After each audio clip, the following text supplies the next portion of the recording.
मिळाल्याच पाहिजे आमच्या मागण्या बंद करा नाहीतर खुर्च्या खाली करा नाहीतर खुर्च्या खाली करा शाळेला शिक्षक मिळाल्याच पाहिजे आमच्या मागण्या बंद करा आमच्या मागण्या बंद करा शाळेला शिक्षक मिळाल्याच पाहिजे शाळेला शिक्षक मिळाल्याच पाहिजे आमच्या मागण्या बंद करा शाळेला शिक्षक मिळाल्याच पाहिजे शाळेला शिक्षक मिळाल्याच पाहिजे आमच्या मागण्या मान्य करा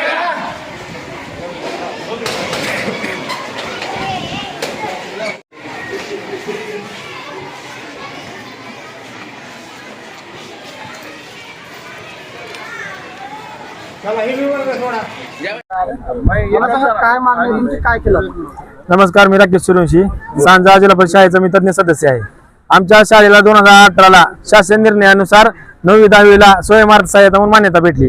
त्याच्यामुळे पहिल्या अटीत असं सांगितलंय की हा शाळेचा शिक्षकाचा जी खर्च आहे ते जिल्हा परिषद स्वतःच्या निधीतून करावा, शेष निधीतून करावा.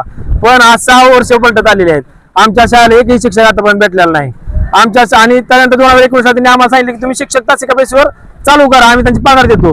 पण आतापर्यंत एकही शिक्षकाला एकही रुपया भेटलेला नाही. आम्ही गावकरी गावातून पैसे गोळा करून ग्रामपंचायतकडून सहकार्य घेऊन आम्ही शाळा चालवत आहोत.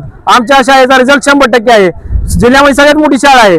जर ह्या शाळेची अशी परिस्थिती असेल, जर गोरगरिबाला शिक्षणाचा जर अधिकार भेटत नसेल, तर हे सरकार आणि हे मुख्यमंत्री आणि 2 उपमुख्यमंत्री आणि या शिक्षणाधिकाऱ्याला माझा प्रश्न आहे की गोरगरिबांना शिकायचं तर कुठे शिकायचं? खाजगी शाळेत. म्हणजे तुम्ही हे करून खाजगी शाळा वाढवण्याचं प्रमाण करताव का?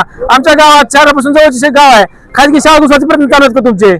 त्याच्यामुळे आज जर तुम्ही आमच्या मागण्या मान्य केल्या नाहीत तर 2-3 दिवसात आम्ही जिल्हा परिषद मध्ये आमची शाळा भरू विद्यार्थी घेऊन.